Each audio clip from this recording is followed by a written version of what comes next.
guys, hi everyone. I guess we're back for the part number 4 of our history of money, or is money being the root of all evil. So on this part number 4, we want to touch about the rise of paper money and inflation. So this is what we'll see. I will share my screen in a few seconds for you to have a look at what we're going to talk about. So just to come back on what we've talked about on part number 2.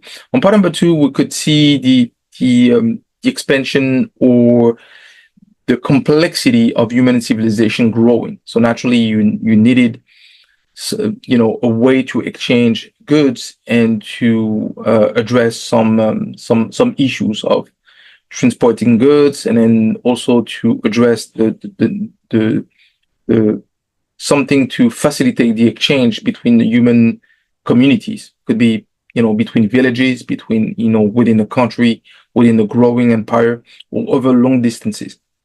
So we could see the rise of commodity money, but it had some limitations, such as the variability in quality and difficulty of storage, and also to assume certain long distance trade that could be complicated. If you have heard of sheep that you want to trade over long distances, a sick animal or hurt or injured animal will be difficult to trade. So on part number 3, what we could see is, to address this limitation, the monetary system has been marked by a significant advancement with the invention of coin. And the invention of coin was addressing these limitations that what we were seeing in terms of variability in quality. You want to have a consistent value of the coins that were exchanged. You wanted also to address the need to have a standardized way to facilitate exchange within a given region, empire, or country or community. So that's why you needed coin. Okay. So now on part number 4, what we're going to see is the evolution of the monetary system to an additional advancement that will be the development of paper money and the stock markets. However, the modern monetary system is also categorized by its complexity, its susceptibility to crisis, and its potential for exploitation of others. Because naturally, you have a given country or empire that want to exert a certain level of control over the global rising economy, because by leveraging a system that will be totally controlled, and the value that you provide is based on trust, then in that case you need a certain level of control. So this will give the rise to the contemporary global economy, characterized by complex financial systems, digital currencies, and central bank digital currencies. Okay. So now let me share my screen, and I'll tell you exactly what we will be digging into. As you can see my screen, we want to see on part number 4 the global impact.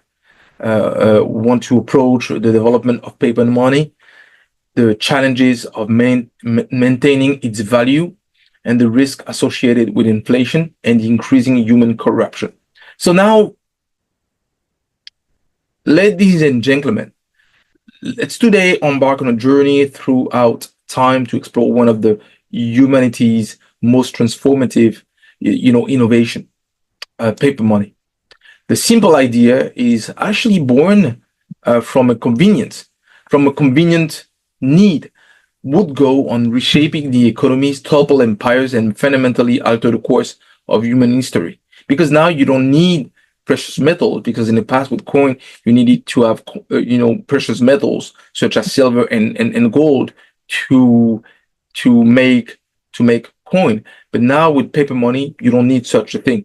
What you need is actually just paper for which you guarantee a certain level of value that will change fundamentally the way that things are exchanged, and how the financial system will grow as a complex element. As we unravel this tale, we will see how paper money became a tool of unprecedented progress and a weapon of, of societal corruption. So it starts actually with the birth of a revolution. We can see our story that could begin in the seventh century in China during the Tang Dynasty. Picture bustling, marketplaces, traders, haggling over silks and spices, their purses heavy with copper coin. It was in this environment that a revolutionary idea took root. Merchants were wary of a burden of carrying heavy coins for large transactions just because of the commodity of it. You have to carry it, it's really heavy, and you can be attacked at any moment. So they began to issue paper receipts for money deposited with them. Okay, these receipts could be redeemed later for the original coins. This seemingly simple innovation was dubbed flying money due to its lightness and ease of transportation. Little did these merchants know that their practical solution will set in motion a financial revolution that would span continent, centuries, and actually empires. So now we can move from from convenience to control. As we move forward in time to the Song Dynasty in the 10th century, we witness a pivotal shift. The government, recognizing the potential of this new form of money or currency, seized control of its issuance. They marked the birth of the world first fiat currency, money backed not by physical commodity, but by governmental decree.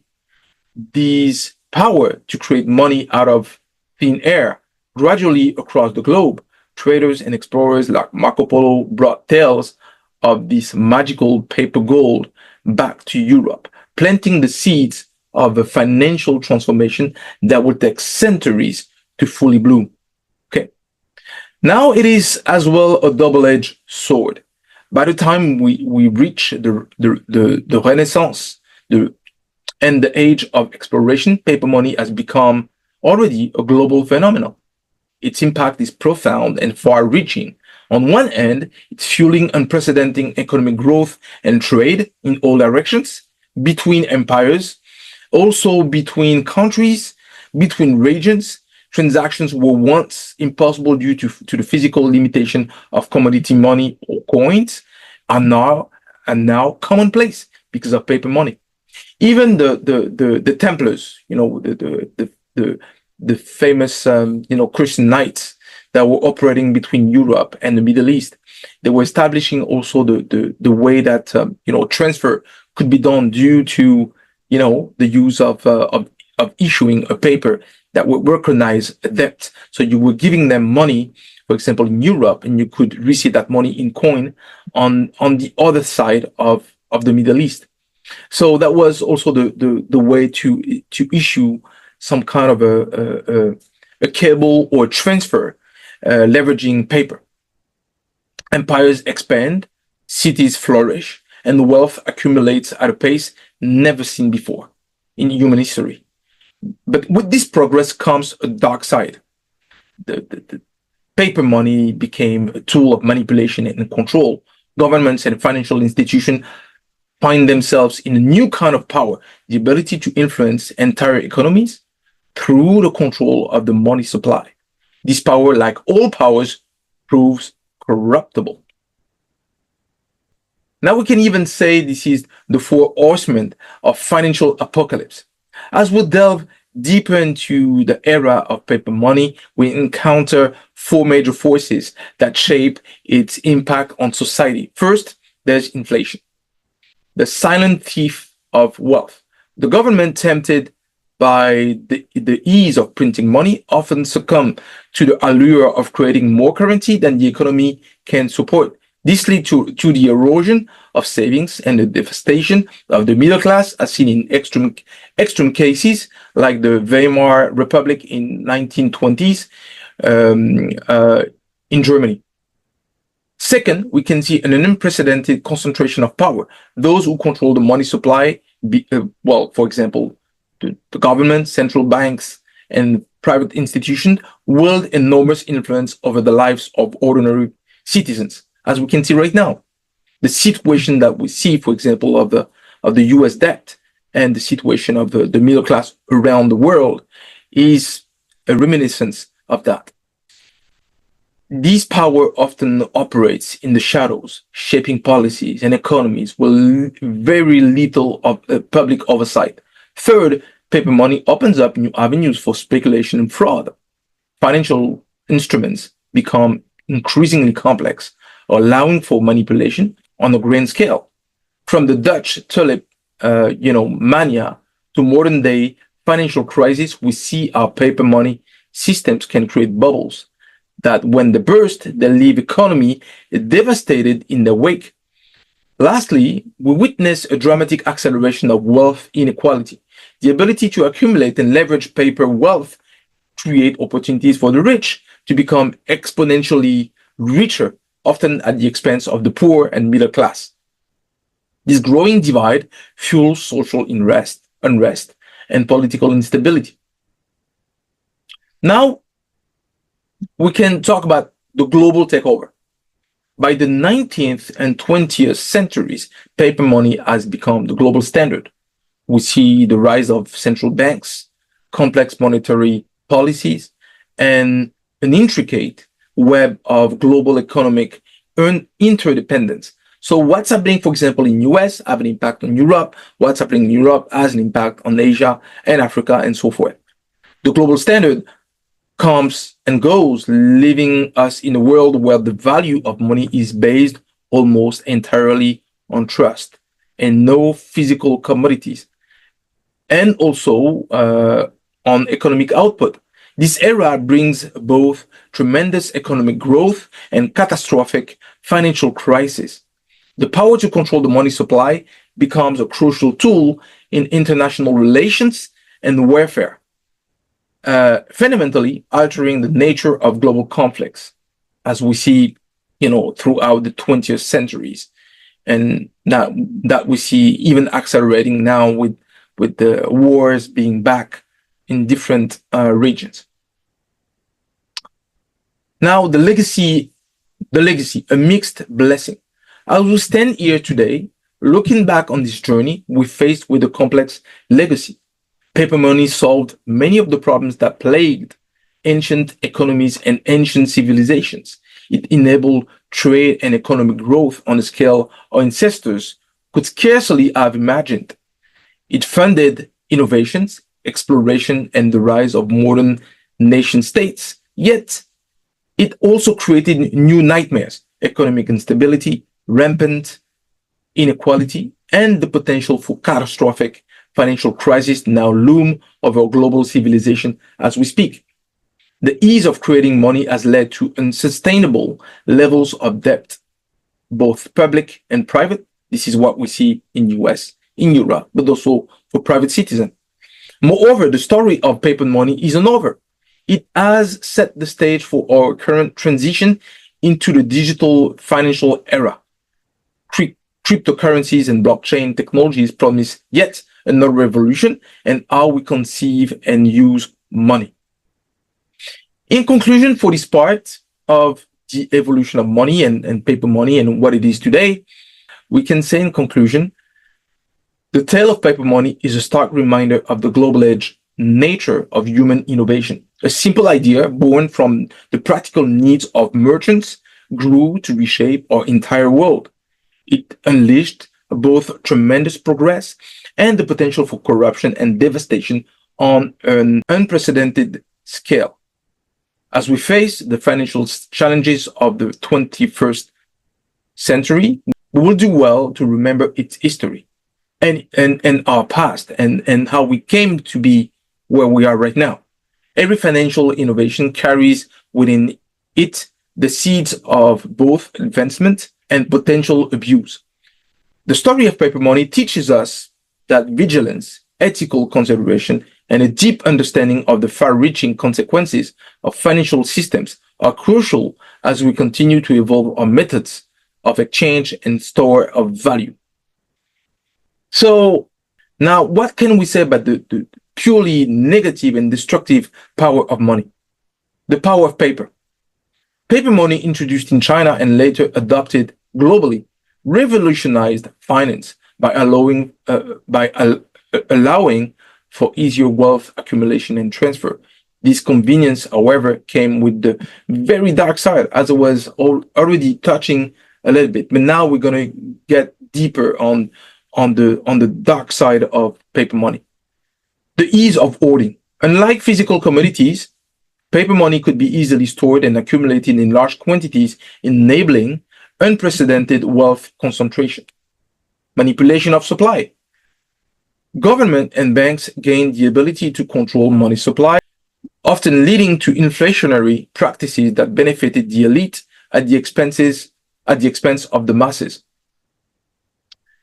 Now we can say that, inflation as a tool of power. Inflation often results in excessive money printing, became a powerful weapon, wealth erosion. It disproportionately affected the poor and middle class, eroding savings and widening wealth gaps. Political control. Governments used inflation to finance wars and maintain power, often at the cost of citizens' economic well-being.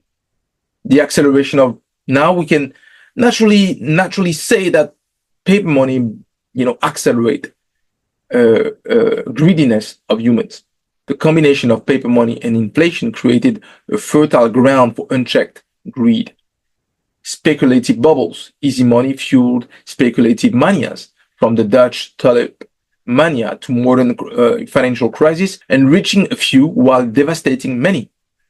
Corporate exploitation. The pursuit of ever-increasing profit led to a worker exploitation, environmental degradation, and the prioritization of shareholder value over societal well-being.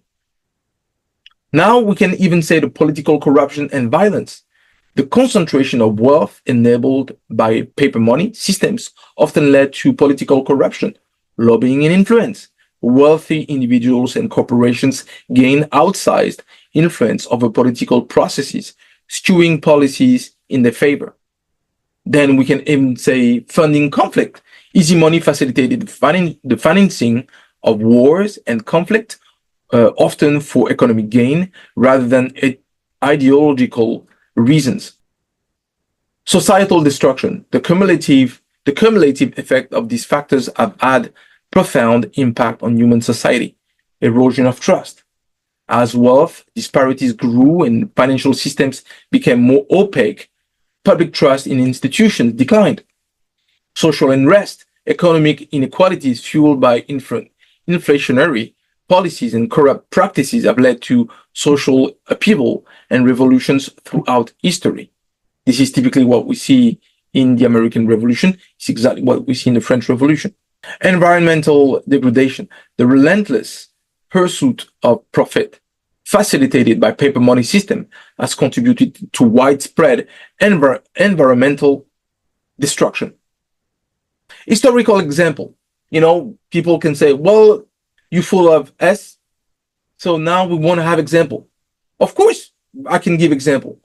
The Weimar Republic, hyperinflation in 1920s Germany destroyed the middle class, paving the way for the rise of extremist ideologies, leading to the rise of Hitler in power.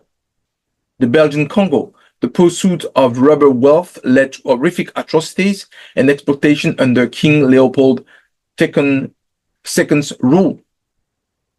Modern financial crisis, events like the 2008 global financial crisis, highlight how unchecked greed in the financial sector can have devastating global consequences. Well, what we can naturally finish on with this part, in the part number 4. While paper money and inflation are not inherently evil, the way that humans use them, the misuse and the manipulation have indeed contributed to some of the humanity's darkest chapters. But as I said on previous videos, I believe that the human society or the human civilization is in its infancy. We still need to grow and to grow in maturity. The challenge, actually, the real challenge lies in creating financial systems that promote not only the prosperity of the few, but the well-being of many, while safeguarding against the worst excesses of human greed. So this is the end of it, part number 4. I hope you liked it, and I'll see you in part number 5. Okay, thanks very much. Bye bye.